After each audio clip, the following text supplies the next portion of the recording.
Personally, I kind of liked Ryback as a character. A lot of people said that he was the Goldberg ripoff, but I thought he was his own thing. I thought he was good enough. He was getting a pretty big push, and then obviously, I don't think he ever really won any major belts. He was tag team champ once, maybe. I think, yeah, he was tag team champ. I think he was also at one point either United States or Intercontinental. Yeah, upper mid carder maybe. Oh, he won the belt.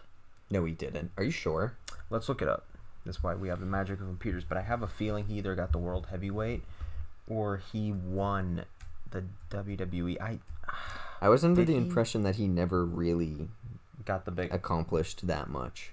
Yeah, I know he was definitely he originally was going to get pushed to get that, but then it never happened.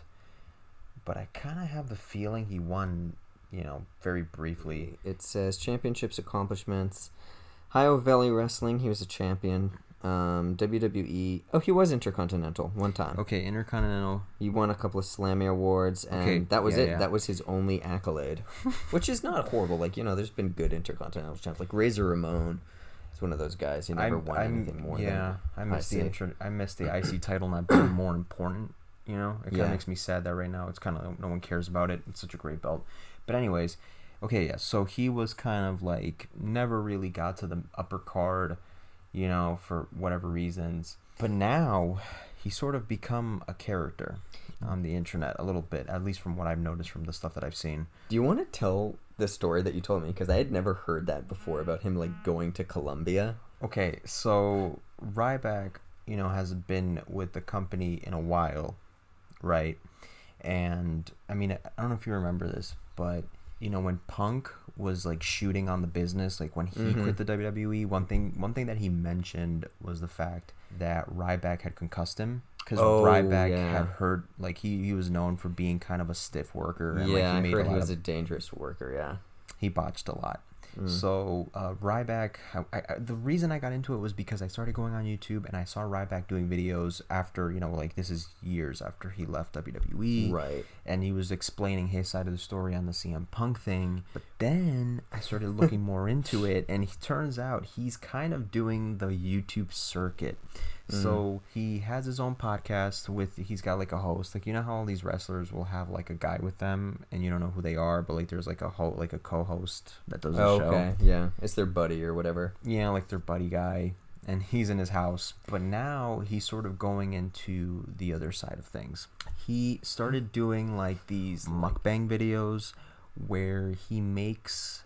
You're going to have to explain what mukbang is, too, because I didn't know what that was when you said it, and I'm so I was envisioning some kind of dirty things, people. It sounds disgusting. But I think it originates from Korea because there's this trend, there's this video trend from Korea where people eat a huge amount of food and they'll just gorge the food down. So in typical fashion, Americans have done it too, and now these types of videos are popular everywhere. So if you go on YouTube, you'll find these videos called mukbang videos, and it'll be what happens if I go to McDonald's, or what happens if I go to Burger King and I order it's a mystery. Yeah, I'll eat 3/4 pounders with cheese, or a Popeye spicy chicken burger or whatever, and then I'll give my reaction of eating that.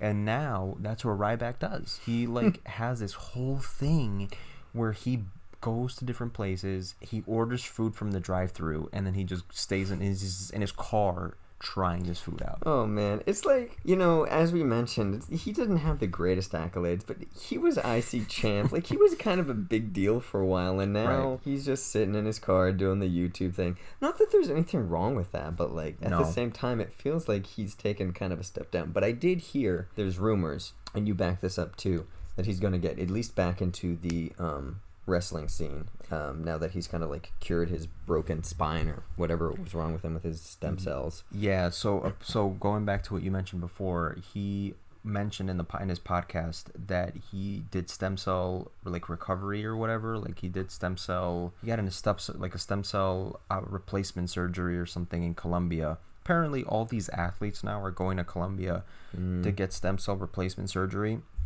It's supposed to be cheaper down there, and it's supposed to be also this is the thing, dude. For a lot of these athletes who are banged up, this is the operation. Gives them the new life. Yeah, you're 20 years old, again, you're it's almost you're reborn or something like that. People feel completely different And now that he's done that, I think he is saying that he's trying to return this year back to the ring. How old is he? He's not even 30, that old. He's I'm like guessing 38. he's like in his mid-30s, something along those lines. 38. He's not that old. 38. Like, he should still have a couple of good years left in him.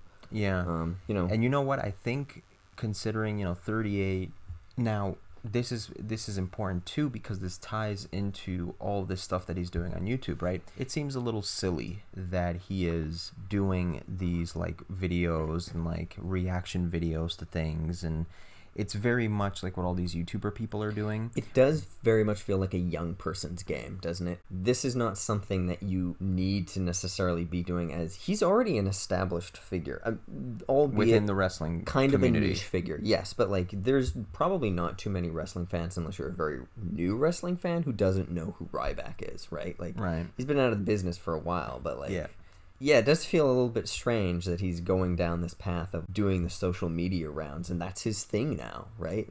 Yeah.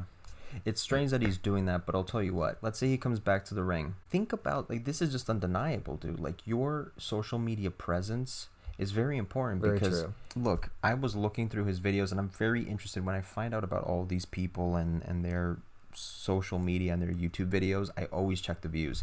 He's consistently getting anywhere from 15 to 40,000 views, which isn't like an enormous amount, but like if you're getting per video and you're dropping 2 videos a week, if you're getting 60,000 views, that's still a good amount of views. I mean, I saw some of them that were getting 120,000. So he is getting notable. Yeah.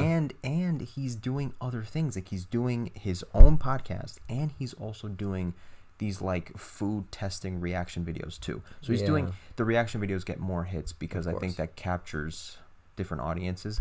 But if he is to come back, the stem cell research stuff works out, and he's like coming back, feels better than ever. He's doing indie shows. He's staying relevant through content. You got AEW, man, and I don't know if they want, they might want him there.